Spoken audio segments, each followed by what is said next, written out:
Señor, muchas gracias te damos por tus bendiciones en nuestras vidas y una gran bendición es tu palabra que nos edifica y nos muestra todo lo que es necesario para una vida abundante aquí en planeta Tierra y la preparación para llegar al cielo y pasar una eternidad contigo.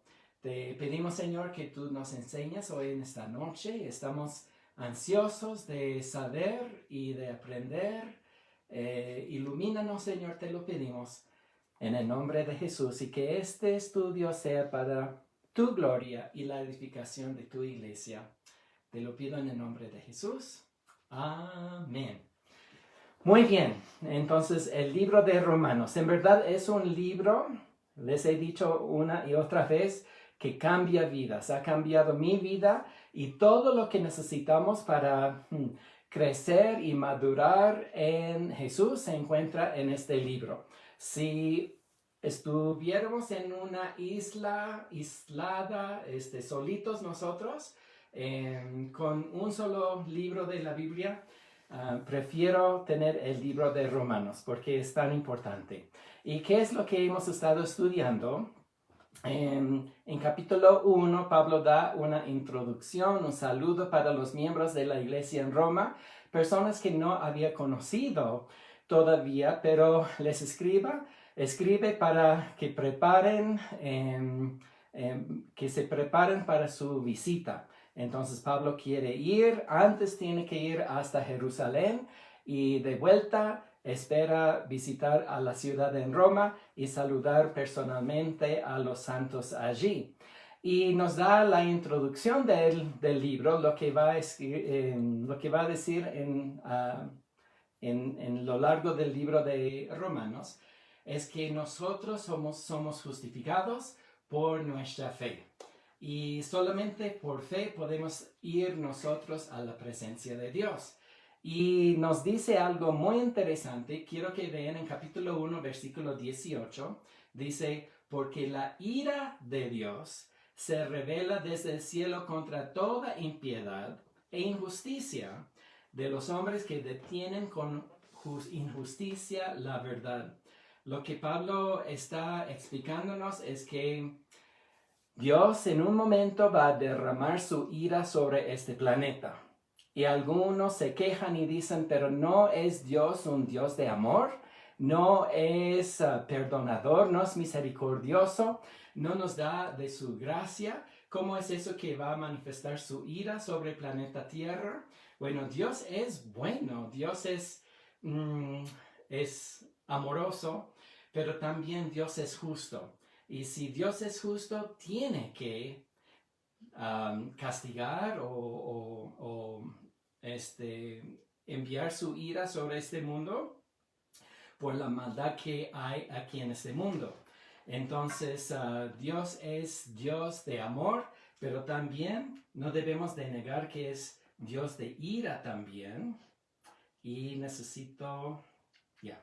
Entonces, Él va a revelar su ira sobre este mundo. Es un hecho. Entonces, Pablo nos tiene que explicar la razón por qué.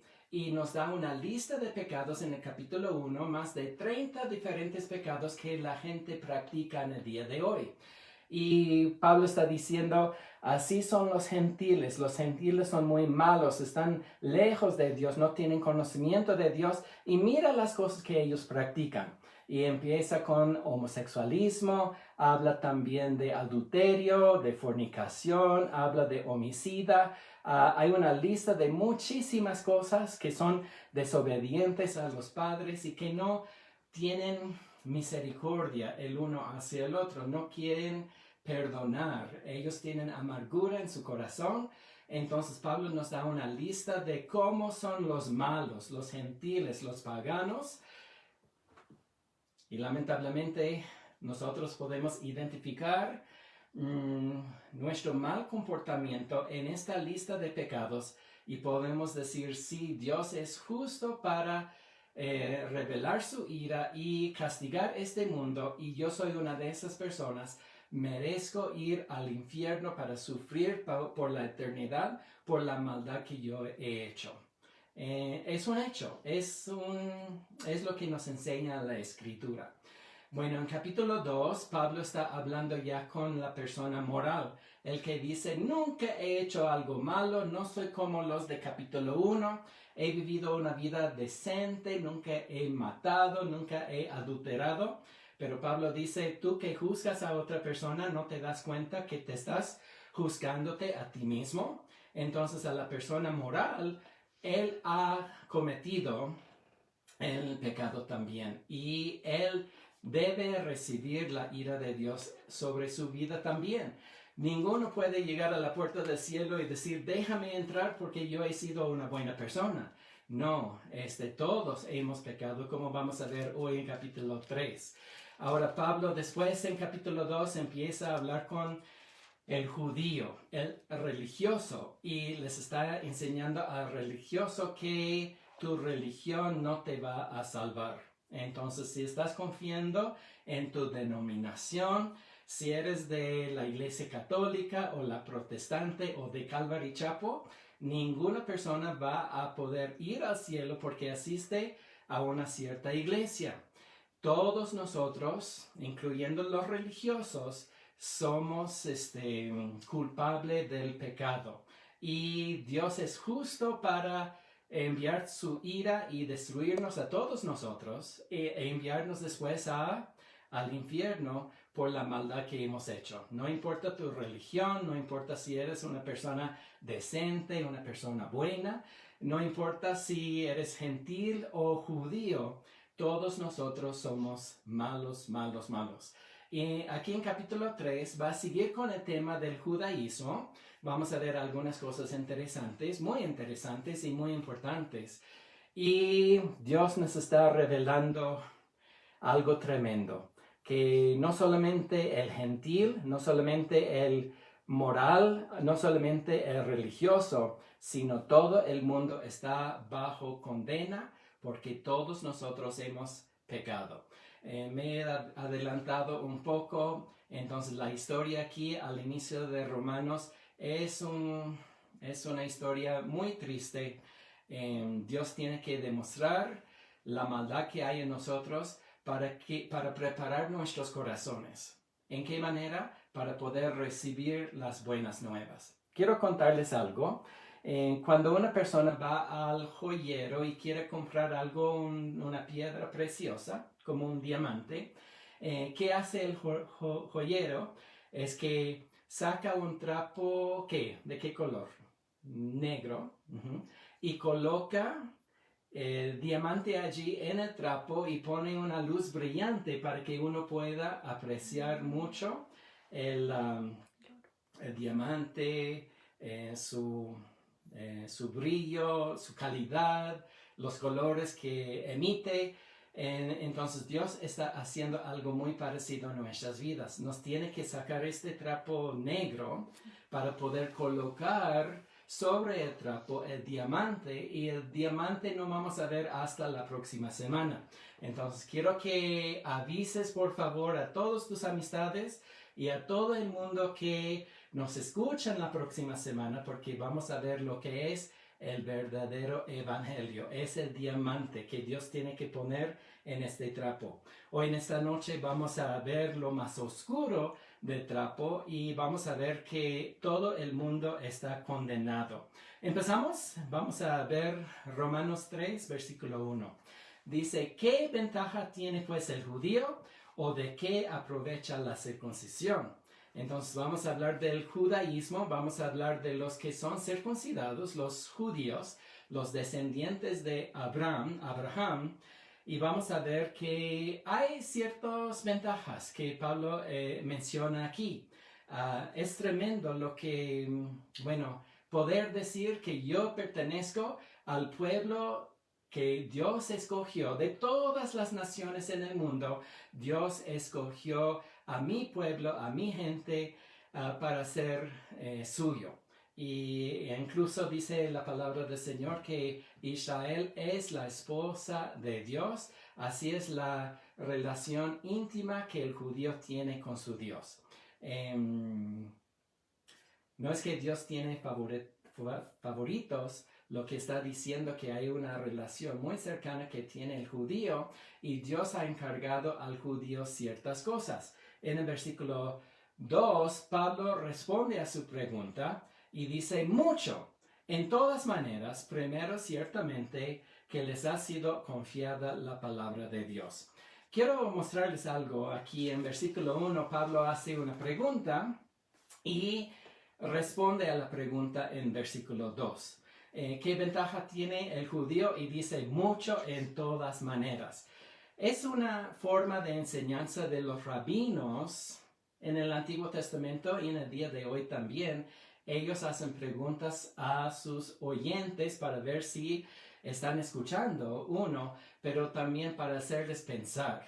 Es una muy buena manera para, enseñar haciendo preguntas porque estimula la mente de las personas para que puedan responder. Bueno, ahorita Pablo está escribiendo una carta, tiene que responder a su propia pregunta y dice que hay una ventaja de ser judío y dice mucho en todas maneras. Y dice primero, espero que haya un segundo, dice primero ciertamente que les haya sido confiada, ¿qué? La palabra de Dios. Ser judío viene con ciertos privilegios y uno de los privilegios es que Dios les encargó a ellos la palabra de Dios, la Biblia, pues las escrituras. Entonces, qué tremenda, qué ventaja tiene el judío en tener las escrituras, ¿sí? Quiero contarles un poco de eso. Ellos sienten muy privilegiados porque cuando Dios envió la ley, la Biblia dice que envió la ley por los ángeles. Los ángeles bajaron del cielo y encargaron la ley de Dios al hombre, a los judíos, pues. Entonces, qué privilegio. Al pueblo de Israel Dios envió los profetas también. Los profetas eran judíos cada uno y profetizaron y entregaron la palabra de Dios a la humanidad. De todas las naciones del mundo eran los judíos que recibieron la palabra del Señor. Y quiero que sepan también que reconocieron su gran privilegio y su responsabilidad en cuanto a la Biblia también. Ellos sabían que tenían en las manos la misma palabra de ¿quién? La palabra de Dios. Entonces los judíos sentían una responsabilidad de nunca cambiar la palabra de Dios y mantener la palabra de Dios tal y como es, no hacer cambios, y podemos ver algunas cosas interesantes. Les puedo mostrar algo, les puedo compartir algo. Los judíos tenían un grupo que se llaman los escribas. Leemos acerca de los escribas en el Nuevo Testamento. Son los doctores de la ley, los intérpretes de la ley. Pero en un inicio ellos tenían la responsabilidad de hacer copias de las escrituras. ¿Y por qué? Al inicio hacían copias, las escrituras los escribían en pieles de animales o en hojas de caña, y en abrir y cerrar la lectura en la sinagoga, después de varios años, se gastaba la piel, las hojas, y se rompían, entonces tenían que hacer una copia. Entonces el trabajo del escriba era tomar el original y junto al original pergamino fresco, y empezaban a escribir exactamente lo que decía la palabra del Señor. Y con precisión ellos escribían, hacían las copias. Y quiero explicarles lo que ellos hacían. Usualmente trabajaban en equipo y después de escribir parte del texto, lo pasaban a otra persona para hacer una revisión. Y si no pasaba revisión a la segunda persona, la persona que hizo el original tenía que romper su copia y empezar de nuevo. Entonces tenían un sistema de comprobar que era cierto. Lo que ellos hacían también es que cuando ellos escriben desde la derecha hacia la izquierda, ¿no es cierto? No, hacia la derecha hacia la izquierda. Entonces, cuando ellos escribían la ley, iniciaron con una letra y lo colocaban así, en la copia, y la segunda y la tercera. Entonces lo que tenían que hacer cuando ya terminaban tal vez un capítulo era contar las letras para ver si correspondían al original. Y después tenían que ir desde arriba hacia abajo para contar a ver si eran conformes al original también. Tenían que hacer otra cosa también. Cada letra en cada palabra tiene un valor numérico. Y tenían que ver en el original el valor numérico y ver si correspondía a la copia también. Y una vez más, si al fin de hacer un rollo nuevo y hay un error allí, la persona que hace la revisión dice no vale y tiene que destruir y empezar de nuevo. Tan precisos eran ellos. Hay muchas personas que dicen que la Biblia ha sido cambiada, que hay errores de los copistas, y el cual no es cierto. Dios usó a su pueblo, ellos entendían su gran responsabilidad. Puedes imaginar, Isaías tiene 66 diferentes capítulos, y si uno hace un error en la última palabra, en la última renglón del capítulo o de todo el libro, tiene que empezar de nuevo. No tenían para corregir, ellos tenían que destruir e empezar de nuevo. Tan preciso, tan exacto, con precisión ellos hacían las copias de las escrituras. ¿Por qué? Porque habían sido encargados, pues como dice aquí, habían sido confiada la palabra de Dios. ¿Qué tal responsabilidad?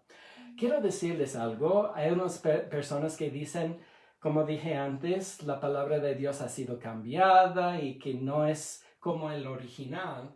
Bueno, quiero decirles que en los tiempos entre el tiempo del Antiguo y el Nuevo Testamento, había unos escribas, se llama de los esenios, que ellos hacían copias de las escrituras. Ellos sabían que Roma estaba amenazando a la ciudad de Jerusalén y al judaísmo, entonces ellos nos hicieron el favor de guardar estos rollos en jarras y los colocaban en las orillas del Mar Muerto, en una comunidad que se llama Qumran.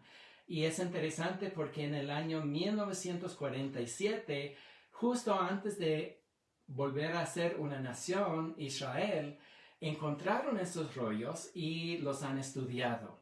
Y lo que es interesante es que cuando comparamos los rollos desde hace 2000 años a las escrituras que tenemos en el día de hoy, son igualitos, son iguales. Podemos confiar en la Biblia y podemos decirles a los escépticos, los que no creen en las escrituras o en la Biblia, que están mal porque las escrituras no han sido cambiadas. Gracias a Dios que ha preservado su palabra y damos muchas gracias al judío. ¿Pueden ver la ventaja de ser judío? Es que a nosotros nos es dada la palabra de Dios. Versículo 3. Hace otra pregunta nuestro rabí Pablo. Pues que, si algunos de ellos han sido incrédulos, su incredulidad habrá hecho nula la fidelidad de Dios. Pablo está haciendo una pregunta y dice, si los judíos, aunque han sido el pueblo escogido, tienen los profetas, tienen la palabra de Dios, Dios moraba dentro de su pueblo también con esta columna de fuego en la noche en el campamento de Israel. Si ellos no creían, dice, hace nula la fidelidad de Dios. No, mira, uno cree y es su propia responsabilidad. El judío tenía tantas evidencias de Dios en su vida, que Dios estaba obrando, que hacía milagros, vieron su provisión y todo, pero si una persona no quiere creer, Dios le da libre albedrío para creer o no. Y si uno decide no creer, pues no es culpa de Dios, no anula la fidelidad de Dios. En la misma manera, nosotros los creyentes los que seguimos a Jesús y a sus palabras también, nos puede suceder lo mismo. Podemos decidir de un día para otro, ya no quiero seguir, ya no creo, y no significa que Dios no ha sido fiel. Mira, cuando hace esas preguntas Pablo, ¿qué pues? Si algunos de ellos han sido incrédulos, su incredulidad habrá hecho nula la fidelidad de Dios. Mira cómo responde Pablo, dice, de ninguna manera. Ahora, tengo la oportunidad de enseñar muchas veces el libro de Romanos aquí en el Instituto Bíblico, y todo el mundo sabe cuando estoy enseñando el libro de Romanos, porque pueden escuchar una frase, y es esa frase aquí que es de ninguna manera. En el griego, en el original, es enfático. Entonces, se lee más o menos así. De ninguna manera. Antes bien sea Dios veraz y todo hombre mentiroso. Esa frase, y me van a ayudar mis asistentes hoy en esta noche, lo repetimos chicos, 1, 2 y 3. De ninguna manera. Se repite 10 veces aquí en el libro de Romanos. Entonces, cada vez que llegamos a esta frase, y lo vamos a ver una vez más hoy en esta noche, quiero que griten para que todo el vecindario escuche, por favor, de ninguna manera. Pablo está diciendo, no es así pues. En el griego, la frase de ninguna manera es una sola palabra, que es la palabra me. ¿Pueden decir me? Me. Ok, casi no les escucho. Una vez más. Me. Gritan para que todos escuchan, o pueden decir que de ninguna manera. ¿Sí? Pablo está diciendo, es una locura, es una tontería. ¿Qué están pensando? Dios no podemos decir que Dios no es fiel.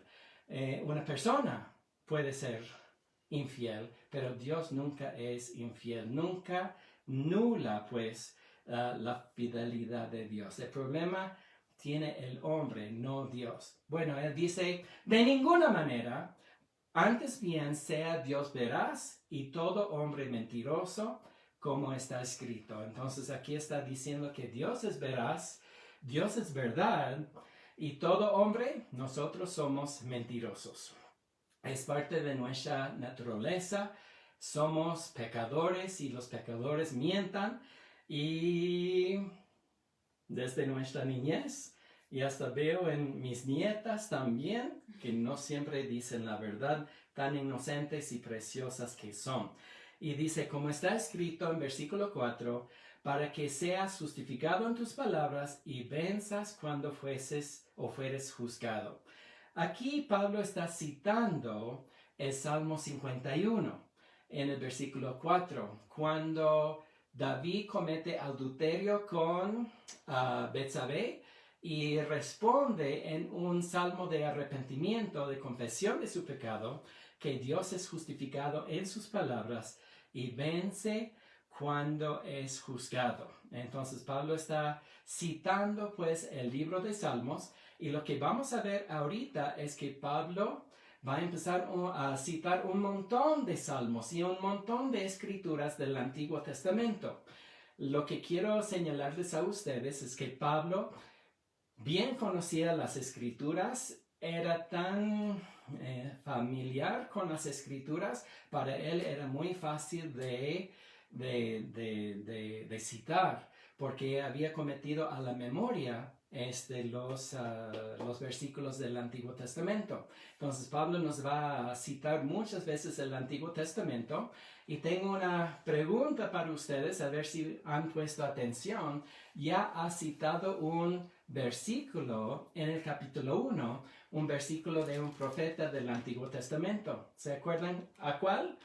Era Habacuc. Habacuc capítulo 2, versículo 4, que dice, el justo por la fe vivirá. Entonces Pablo en todo el libro de Romanos cita una y otra vez el Antiguo Testamento, está comprobando en el libro de Romanos que la palabra de Dios es fiel y tiene obra eficazmente en nuestras vidas en el día de hoy. Entonces Pablo está citando, y en mucho lugar en el libro de Romanos vamos a visitar los versículos del Antiguo Testamento. Entonces él está citando aquí el Salmo 51, diciendo que Dios es justificado en sus palabras y venza cuando fueses juzgado. Versículo 5. Y si nuestra injusticia hace resaltar la justicia de Dios, ¿qué diremos? Otra pregunta, porque Pablo es un buen ¿qué? Rabí. Él está enseñando, haciendo preguntas. ¿Qué diremos? ¿Será injusto Dios que da castigo? Y Pablo está diciendo, hablo como hombres, los hombres con sus tonterías. Y Dios no es injusto. Y dice, si nuestra injusticia hace resaltar la justicia de Dios, Pablo va a desarrollar un tema aquí en el siguiente versículo, pero antes tiene que decir ¿qué? Tiene que decir En ninguna manera. en ninguna manera. Estoy orgulloso de todos ustedes. De otro modo, ¿cómo juzgaría Dios al mundo?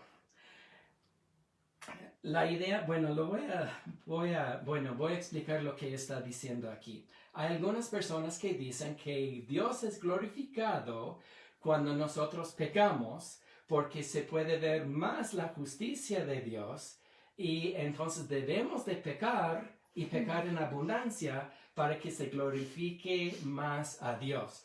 Y Pablo está diciendo, es lo que algunos dicen y debemos de portarnos así. Y Pablo dice, hablo como hombre en ninguna manera, porque, versículo 7, pero si por mi mentira la verdad de Dios abundó para su gloria, ¿por qué aún soy juzgado como pecador? Pablo está diciendo que Dios es veraz, Dios es santo, Él es puro, Él es justo, y no le glorificamos más en la abundancia de nuestro pecado. Dios es glorificado porque Él es. Y si fuera por esta razón, no tendría por qué Dios juzgar al mundo si la abundancia del pecado del mundo le glorifique a Él. No, va a tener un juicio y Pablo está hablando una vez más de eso aquí en versículo 7. Eso es una mala noticia. No es el evangelio que hay maldad en el mundo, que el pecado abunde aquí en el mundo. Es una noticia muy triste. Versículo 8, y es interesante porque algunas personas culpaban a Pablo por enseñar eso, porque Pablo no era un rabí como los rabinos del Antiguo Testamento en la ciudad de Jerusalén en su época, que estaban arraigados a la ley. Ellos le culpaban a Pablo en predicar otra cosa que no era la verdad. Y aquí es una de sus acusaciones. Hay calumnia aquí. Versículo 8 dice, ¿y por qué no decir? Otra pregunta, porque Rabí hace preguntas. ¿Y por qué no decir cómo se nos calumnia y como algunos cuya condenación es justa afirman que nosotros decimos? ¿Qué es lo que culparon a Pablo en decir? ¿Hagamos males para que vengan bienes? Es una tontería. Y Pablo dice, yo no enseño eso y nadie ha escuchado eso, pero por calumnia y mentira nos culpan de eso. Y quiero que sepan que el mundo no nos va a entender. Los de otras religiones no nos van a entender tampoco. Nos van a culpar por haber enseñado algo que no es correcto, que estamos enseñando otro evangelio. Pero Pablo está diciendo, este evangelio que yo predico es la verdad. Y hay otras personas que mientan acerca de lo que nosotros enseñamos. Entonces Pablo nunca dijo, hagamos males para que vengan bienes. Sabemos que la maldad, por medio de la maldad no vienen bienes a nuestras vidas, sino una vida de destrucción y con un fin muy triste. Pablo nunca haría eso y nosotros obviamente no enseñamos eso también, que debemos de tener abundancia de pecado en nuestras vidas. La gente dice eso por motivos muy Bueno, quieren pecar y quieren pecar en abundancia y sienten justificados en decir, bueno, Dios va a ser glorificado por medio de mi pecado. No, Dios es glorificado cuando seamos justificados, cuando vivimos por Él y su gloria como santos, como personas ejemplares del comportamiento de Dios en nuestras vidas. Ok, en versículo 9, Pablo nos va a mostrar en verdad las malas noticias.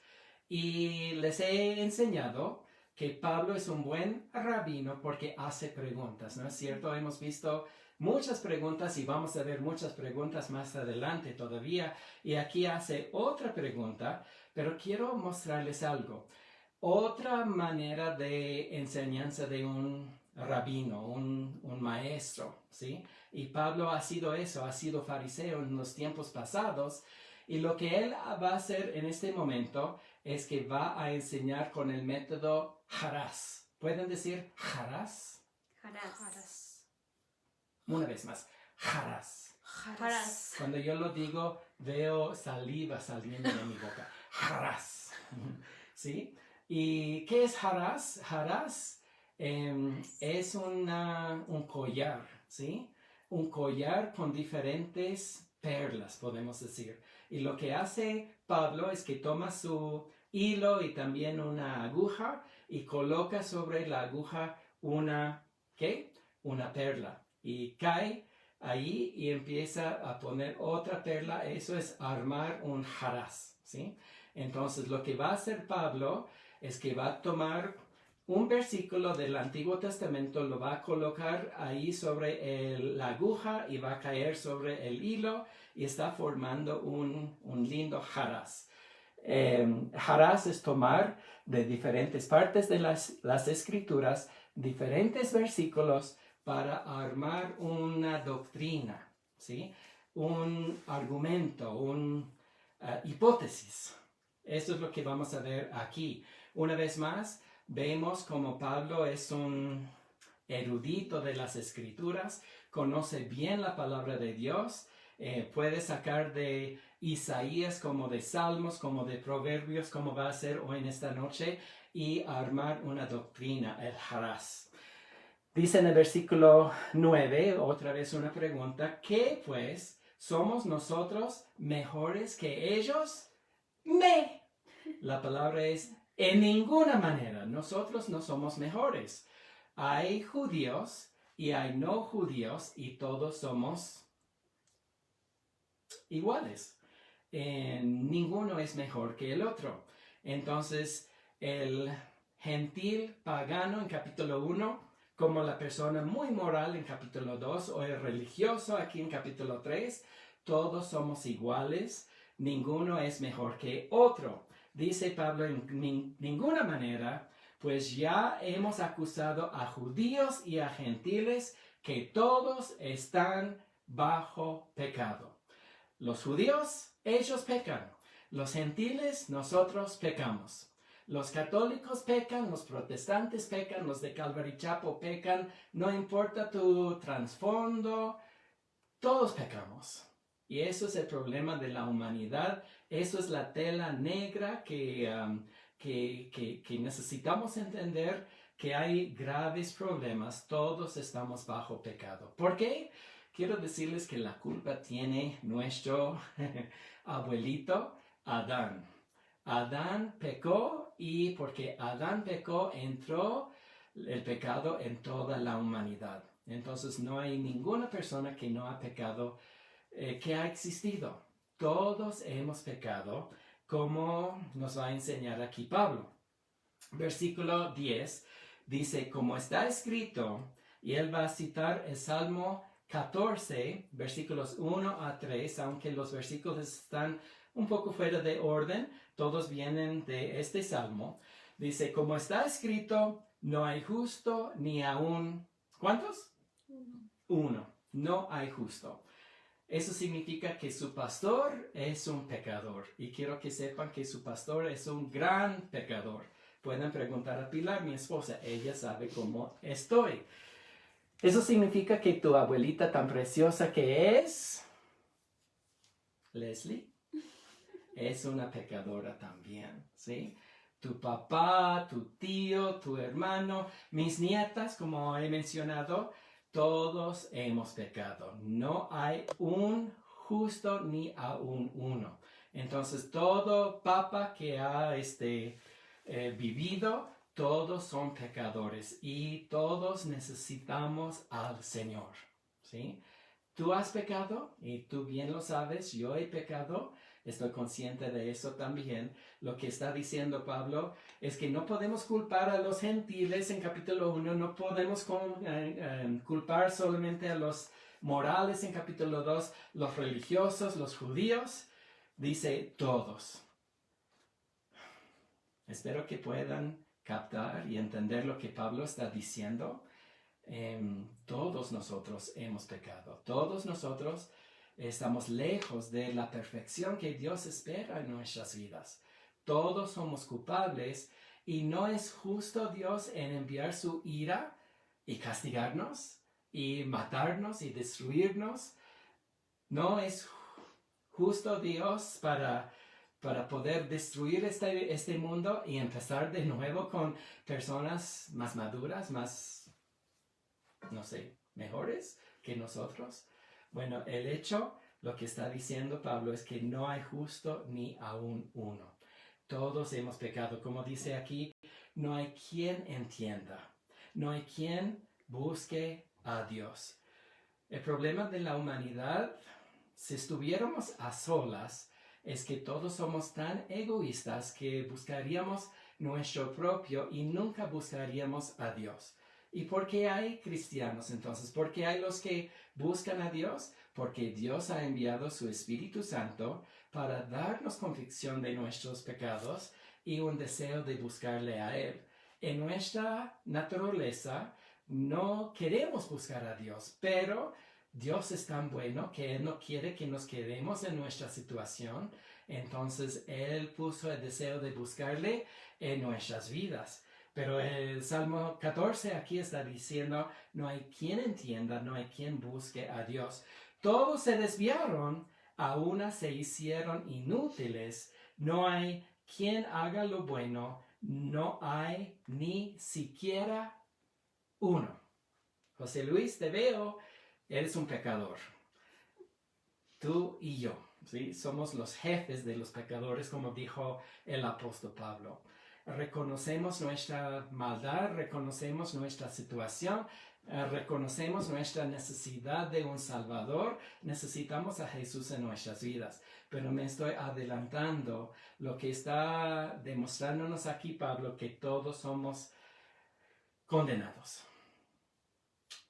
En un ratito vamos a ver los 10 mandamientos y uno de los 10 mandamientos dice no matarás. Y qué alegres que nunca hemos matado ni a una hormiga.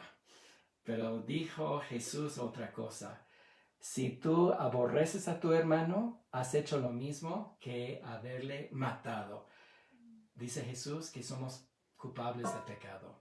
Y yo puedo decir, siempre he sido fiel a mi esposa, nunca le he sacado la vuelta, siempre he sido una buena persona, moral, pero dice Jesús, si has visto a una mujer para querer estar con ella en tu corazón, has cometido adulterio en tu corazón. Jesús está diciendo, no es externo, Él está viendo a nuestro corazón y Él está diciendo, es interno la ley que yo tengo hacia ustedes y esa ley nos mata a nosotros. Somos culpables. No hay quien haga lo bueno, no hay ni siquiera uno. En toda la humanidad, desde Adán y Eva hasta el tiempo presente con 8.000 millones de personas que viven en el planeta Tierra, todos somos malos, todos somos pecadores.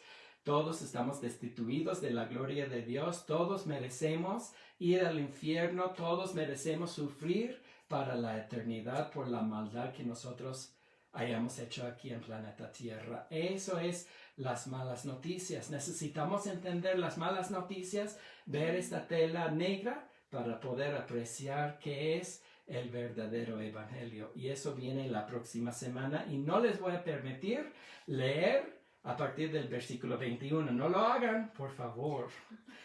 Sigue Pablo en versículo 13. Sepulcro abierto es su garganta, con su lengua engañan. Eso viene de otro salmo, Salmo 5, versículo 10. Y dice, veneno de áspides hay debajo de sus labios. Aún otro salmo es Salmo 140, versículo 3. Ahora,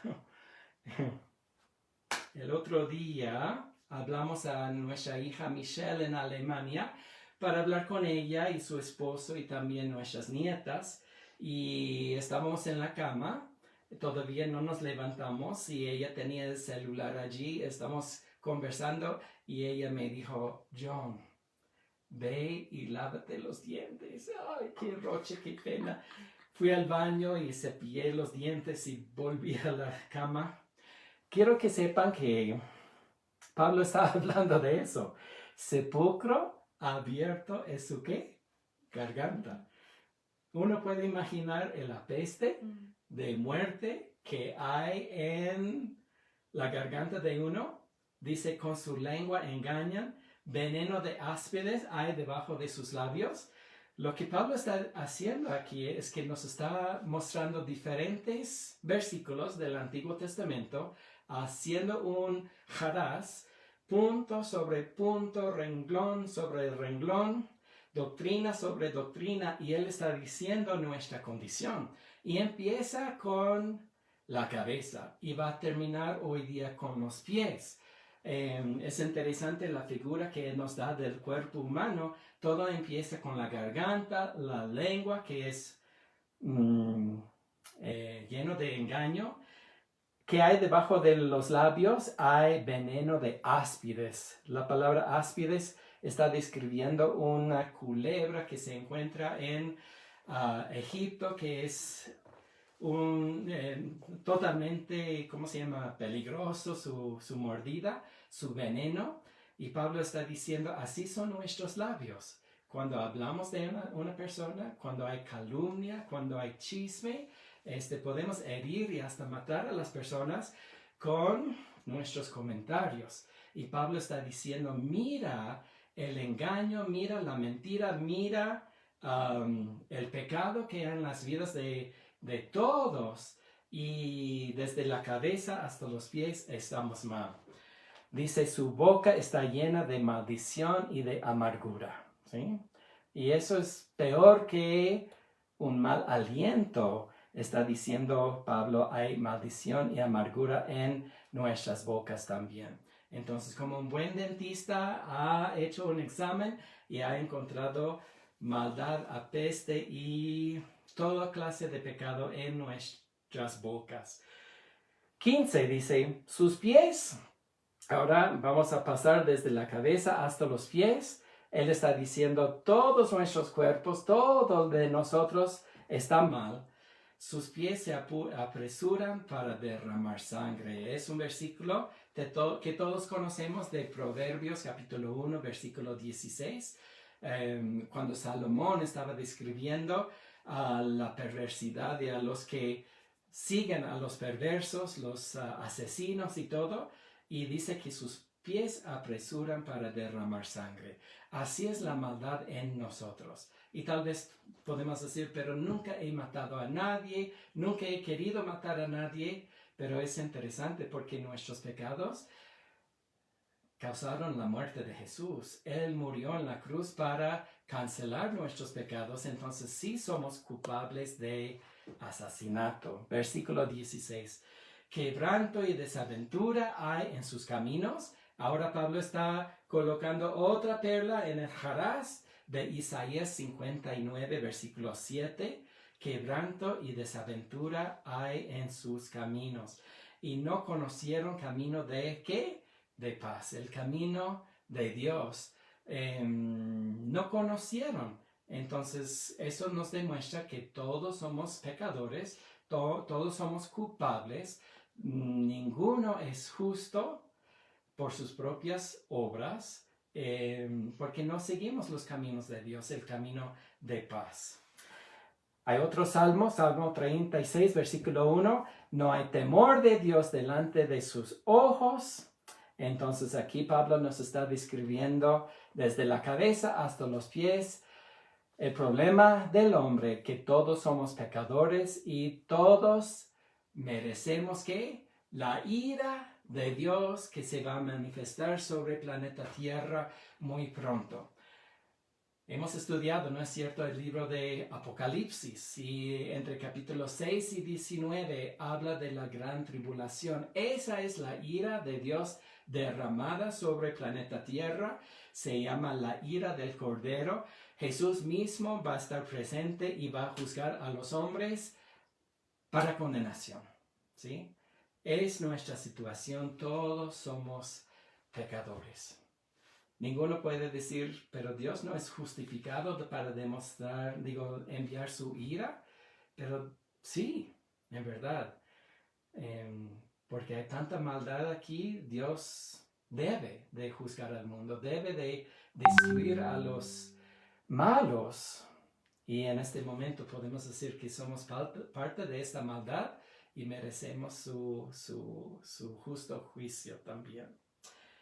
Es un poco peor todavía en versículo 19. Pero sabemos que todo lo que la ley dice, ahora vamos a hablar de la ley. Pablo ha estado hablando acerca de los judíos, ¿no es cierto?, de la circuncisión, de los que tienen la ley o los 10 mandamientos. Dice Pablo, pero sabemos que todo lo que la ley dice, lo dice a los que están bajo la ley, para que toda boca se cierre y todo el mundo quede bajo el juicio de Dios. Sabemos lo que dice la ley. El judío bien conoce la ley y en verdad en la ley no hay esperanza. Sabemos lo que Dios espera de nosotros, pero entendemos que ninguno de nosotros hemos cumplido con la totalidad de la ley y de los 10 mandamientos. Quiero decirles que la razón por qué Dios nos dio la ley, o porque Dios dio la ley a los judíos, Dios dio la ley para que sepan lo que Dios espera de ellos. Pero la ley nunca nos dice cómo llegar al cielo. Es interesante, ¿no? Entonces, los judíos tratan de vivir y cumplir a su totalidad todo lo que dice la ley, pero Pablo nos va a decir aquí que es imposible guardar la ley. Pablo escribió a Timoteo en 1 de Timoteo capítulo 1, la ley es legítima la ley es buena si uno la usa legítimamente. Y quiero que sepan que ninguno va a ir al cielo porque ha cumplido con la ley. Mejor dicho, la ley nos muestra a nosotros nuestra pecaminosidad, nos demuestra nuestro estado pecaminoso, ¿sí? Quiero darles un ejemplo. Me gusta este ejemplo. Voy a sacar un espejo y voy a usar el espejo para ver mi carita. Hice eso antes del estudio, ¿no, Keila? Entonces, el espejo me revela las arrugas que tengo, me revela también un punto aquí, me revela ciertas cosas que no están bien. Y tal vez puedo maquillarme y mejorar mi rostro. El espejo es útil para revelar las imperfecciones en mi vida, ¿sí? Pero no puedo usar el espejo ¿para qué? Para mejorar mi rostro. No voy a tomar el espejo y hacer así y esperar que el espejo me ayude. No, el espejo me muestra mi pecaminosidad. La ley de Dios me muestra mi pecaminosidad.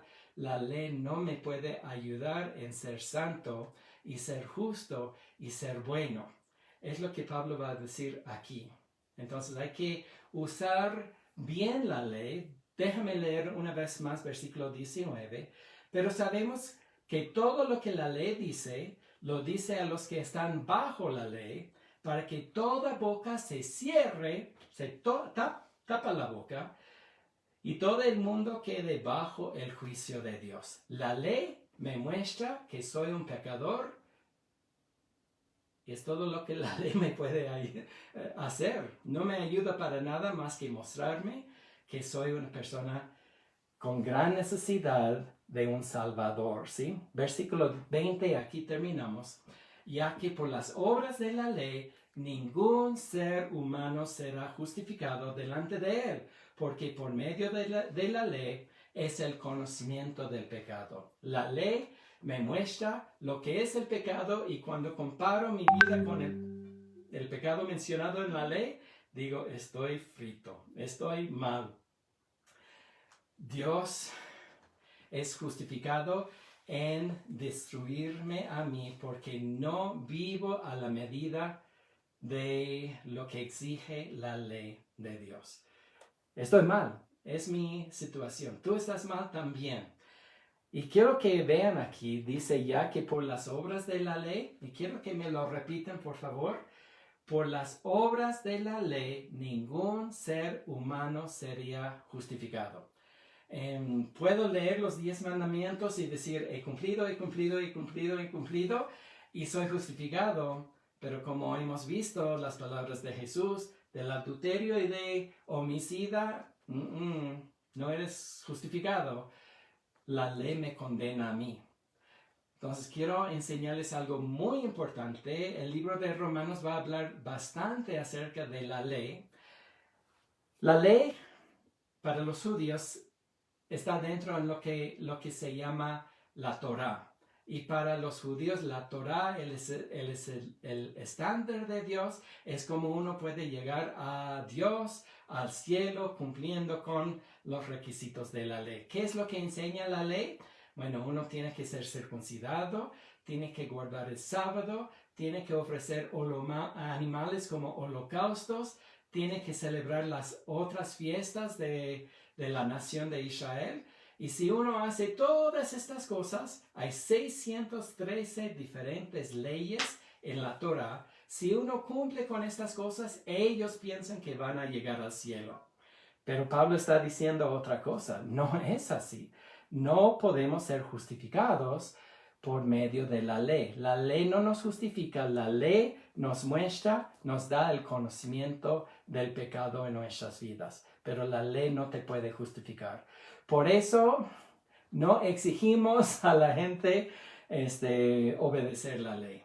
Bueno, Dios tiene una nueva ley, el nuevo pacto en nuestras vidas, en nuestros corazones. Él nos muestra cómo debemos de vivir. Pero aquí está diciendo que en tratar de cumplir con la ley vamos a ser justificados, es imposible. Por eso no enseñamos la circuncisión, no enseñamos el sábado, no enseñamos muchas cosas que de los sacrificios y holocaustos no nos tocan a nosotros. Sabemos que Jesús es el que nos ha justificado. Me estoy adelantando porque eso es para la próxima semana y les he prohibido leer a partir del versículo 21 del libro de Romanos. Una vez más, la ley no nos puede, ¿qué? Justificar. Es por medio de la ley que tenemos el conocimiento de la palabra del Señor. Quiero decir algo. Hay los que enseñan, sí, John, somos salvos por la fe, pero también las obras nos salvan. Y aquí Pablo está diciendo, las obras, si sean de la ley o de otras cosas, no nos pueden justificar. Las obras no nos justifican. Somos justificados, nos dice. Bueno, me estoy adelantando un poco más de lo que dice en el versículo 21. Pero la ley y nuestras buenas obras nunca nos pueden salvar. Si fuera así, no era necesario que Jesús muriera en la cruz. Porque tú y yo podríamos ser buenas personas. Pero acabamos de leer, no hay un justo, ni siquiera uno. Todos estamos lejos de Dios, todos hemos ofendido a Dios, todos debemos de recibir el castigo, la ira de Dios en nuestras vidas porque somos malas personas. Quiero darles un ejemplo, aquí terminamos, en cuanto a los 10 mandamientos. Quiero decirles En Éxodo capítulo 20 se encuentran los 10 mandamientos. Dios dice, no tendrás dioses ajenos. Y podemos decir que, bueno, no hay otros. Dios es mi amante, es el único en mi vida. Dice, no tomarás el nombre de tu Dios en vano. Hay que guardar los labios y lo que nosotros decimos. No harás imágenes. No queremos hacer imágenes e inclinarnos a las imágenes. Y dice, guardarás el sábado. Muy bien, esas cosas puedo cumplir bien. Dice, honrarás a tu padre y a tu madre, que Él está con nosotros hoy día, y veo cuánto honra a sus padres, a su familia, y eso es muy, muy bueno. Dice, no matarás. Bueno, la mayoría de nosotros no hemos matado a nadie. No adulterarás, tampoco. No hurtarás, no darás falso testimonio, no codiciarás. Entonces, cuando estamos hablando con los no creyentes, con los gentiles, con los paganos, y les preguntamos, ¿van a ir al cielo? Por supuesto que sí. No soy peruano, he nacido en un país católico y obviamente Dios me tiene que dejar entrar en el cielo porque pertenezco a una religión. Pablo ya nos mostró que ninguna religión nos puede salvar. Y podemos preguntar a esa persona, bueno, tú entonces crees que eres perfecto, ¿verdad? Sí, soy perfecto. ¿Y cuántos de los 10 mandamientos has cumplido a su perfección? Y la persona puede pensar y decir, bueno, la mayoría, y Dios me tiene que dejar entrar en el cielo porque he cumplido con la mayoría de los 10 mandamientos. Pero Dios dice, quiero perfección. Si has errado en uno de los 10 mandamientos, no entrarás. Bueno, entonces he cumplido con los 10 mandamientos. Pero dice aquí, no hurtarás. ¿Qué significa no hurtarás? Significa robar. ¿Has robado? No, nunca. Pero ¿nunca has tomado algo que no es tuyo, que pertenece? Sí. Entonces los 10 mandamientos dice que eres culpable de la ley y mereces la ira de Dios. ¿Y alguna vez has dicho una blasfemia? ¿Has usado una lisura? ¿Has tomado el nombre de Dios en vano? Y si esa persona es honesta, va a decir que sí. Entonces ya ha roto 2. ¿Y has fornicado en algún momento? Y la mayoría de la gente hoy día dice, si he fornicado, eres culpable del pecado de fornicación o de adulterio. ¿Has matado? No, nunca. Pero dijo Jesús, el que aborrece a su hermano ha cometido el mismo hecho. Eres culpable de... Sí, es cierto. Entonces, soy un ladrón, soy un blasfemo, soy un... ¿qué? Adúltero y soy un asesino. La ley nos muestra a nosotros nuestra culpabilidad. Nosotros somos pecadores según la ley y es el uso correcto de la ley mostrándonos a nosotros de nuestra gran necesidad. Porque nuestro camino es a la perdición. Nuestro camino es hacia el infierno. Y voy a dejarlo aquí hoy día con las malas noticias. Y no les permito leer versículo 21, por favor, de capítulo 23. Pero les voy a adelantar con la primera palabra que dice pero. Ahí es donde todo cambia, ¿sí? Nosotros hemos tenido que pasar por los primeros 3 capítulos y medio del libro de Romanos para mostrarnos qué es el pecado y demostrarnos a nosotros que Dios es justo para condenar y destruir este mundo, enviarnos al infierno, enviar su ira sobre el planeta Tierra. Dios es justificado en hacer eso. Lo que hemos visto son 3 capítulos muy oscuros, difíciles tal vez de estudiar. Y tal vez los que empezaron con nosotros en capítulo 1 ya no han aguantado hasta aquí. Te felicito que has estado con nosotros hasta este momento. Quiero decirles que la próxima semana vamos a ver al horizonte a las 4:30 de la madrugada. Es oscuro, oscuro, oscuro, pero ya a las 5:15, a las 5:30 podemos ver las rayas del sol y nos ciegan porque es tan brillante. Eso es lo que vamos a ver la próxima semana. Todo ha sido oscuro, pero ya la luz viene y todo lo demás del libro de Romanos es una maravilla, ¿sí? Eso es